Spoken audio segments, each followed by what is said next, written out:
Practitioner act 1879।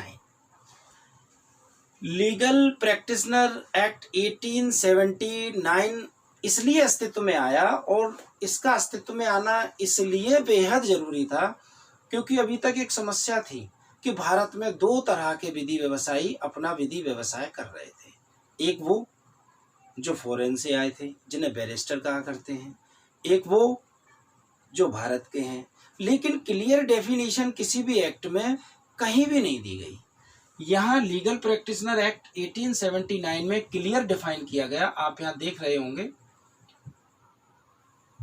Advocate और वकील, दो मीनिंग यहाँ बताए गए।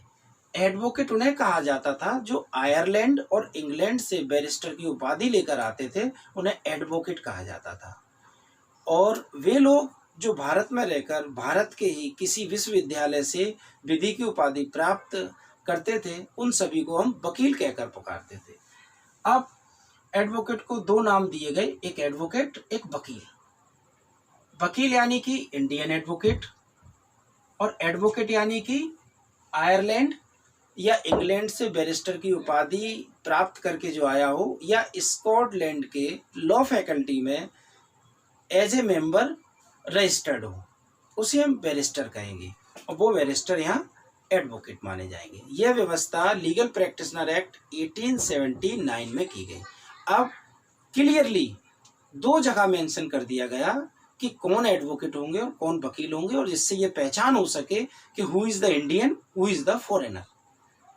मैं इस बात को यहीं तक समझाऊं, अंग्रेजों की एक पॉलिसी थी लीगल प्रैक्टिशनर एक्ट 1879 ये बताने के लिए लोगों को कि जब हम किसी को एडवोकेट कहकर पुकारें तो पता पड़ जाए इट इज ए फॉरेनर, और जब वकील कहें तो पता पड़ जाए इट इज ए इंडियन। तो एक डिफाइन करने का उन्होंने एक तरीका निकाला था कि ये इंडियन है और ये फॉरेनर है। दोनों लीगल प्रैक्टिशनरों को अलग अलग डिफाइन कर दिया उन्होंने। आगे चलते हैं। पॉइंट थर्ड कंप्लीट हुआ।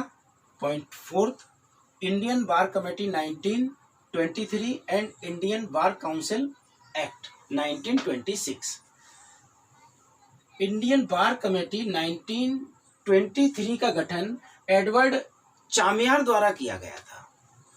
इन्हीं की अध्यक्षता में, अर्थात एडवर्ड चामियार की अध्यक्षता में इंडियन बार कमेटी 1923 का गठन किया गया, और गठन कर इन्हें जिम्मेदारी सौंपी गई कि अखिल भारतीय बार का गठन किया जाए और अखिल भारतीय बार काउंसिल का गठन किया जाए प्रत्येक हाई कोर्ट के लिए। जैसा कि मैंने बताया है आपको पहले ही कि भारत में हाई कोर्टों का गठन हो चुका था। अब हाई कोर्ट का गठन तो हम कर चुके, लेकिन उनके लिए बार काउंसिल की जरूरत थी। तो एक अखिल भारतीय बार और एक अखिल भारतीय काउंसिल, इन दोनों का गठन करने के लिए एक कमेटी बनाई गई जो कि एडवर्ड चामियार की अध्यक्षता में पूरी हुई, और इनके द्वारा ये सुझाव रखा गया कि प्रत्येक हाईकोर्ट के लिए एक अखिल भारतीय काउंसिल होना जरूरी है, जिसमें 15 सदस्य होंगे।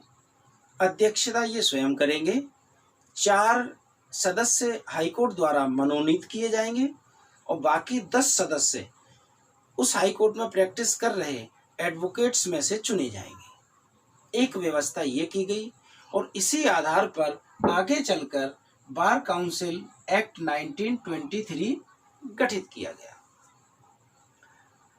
और इस अखिल भारतीय बार काउंसिल द्वारा ये निर्णय लिया गया कि इस काउंसिल द्वारा उन सभी वकीलों की देखरेख की जाएगी जिन्हें देखरेख की जरूरत होगी। कुछ गाइडलाइन दी जाएंगी जिनका पालन एडवोकेट्स को करना होगा, या कहीं कोई ऐसा मामला आता है आपसी मतभेद का जो अधिवक्ताओं के बीच हो जाते हैं, उनकी सुनवाई करेंगे। और भारत में विधि व्यवसाय कर रहे सभी विधि व्यवसायों को एक सूचीबद्ध करेंगे, और समय समय पर जरूरत पड़ेगी अपने हिसाब से उन्हें सुचारू रूप से आगे बढ़ाएंगे। ये व्यवस्था इंडियन बार कमेटी 1923 के तहत की गई, जिसके द्वारा आगे चलकर इंडियन बार काउंसिल एक्ट 1926 बना। नेक्स्ट पॉइंट 5, ऑल इंडिया बार कमेटी 1951। ऑल इंडिया बार कमेटी 1951 का गठन जस्टिस SR दास की अध्यक्षता में किया गया और इस कमेटी के ऊपर 2 जिम्मेदारी दी गई कि आपके द्वारा एक बार काउंसिल ऑफ इंडिया और स्टेट बार काउंसिल इन दोनों का गठन किया जाए। तो इस कमेटी द्वारा कुछ ही समय में बार काउंसिल ऑफ इंडिया और स्टेट बार काउंसिल संबंधी प्रस्ताव जारी कर दिए गए और आगे जाकर जैसा कि सभी जानते हैं बार काउंसिल ऑफ इंडिया और स्टेट बार काउंसिल का गठन हुआ, जो स्वतंत्र भारत में आज अस्तित्व में है और सुचारू रूप से कार्य कर रहे हैं। Next point, law committee 1958।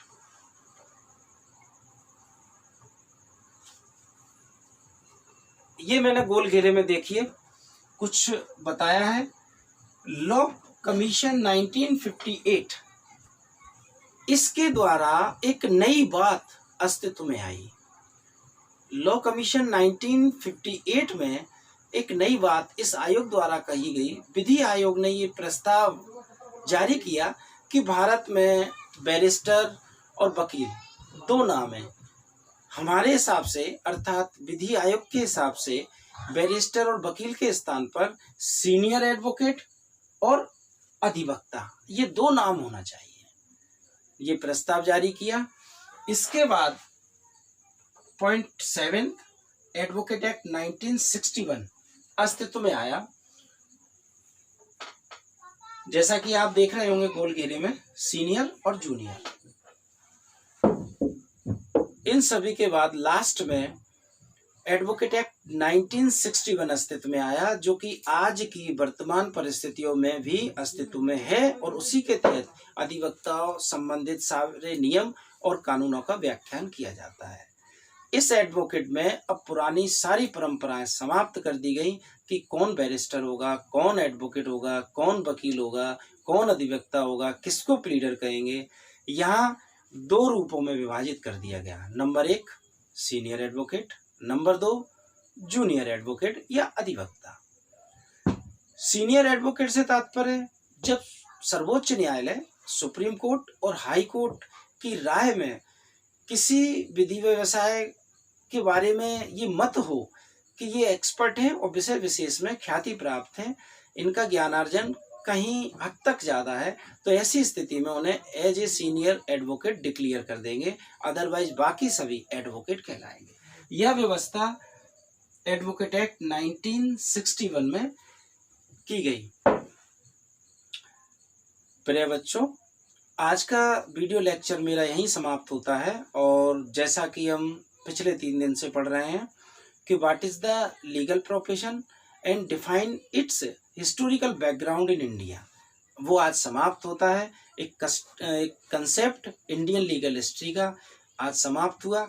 उम्मीद करता हूँ कि मेरा ये वीडियो लेक्चर आपको काफ़ी हद तक आपके हित में रहेगा, आपकी मदद करेगा, आपके काम आएगा और इसी उम्मीद के साथ मैं आपको नित्य नए वीडियो लेक्चर देता रहूँगा और Mahatma Gandhi college of law की वेबसाइट पर अपलोड होते रहेंगे। धन्यवाद।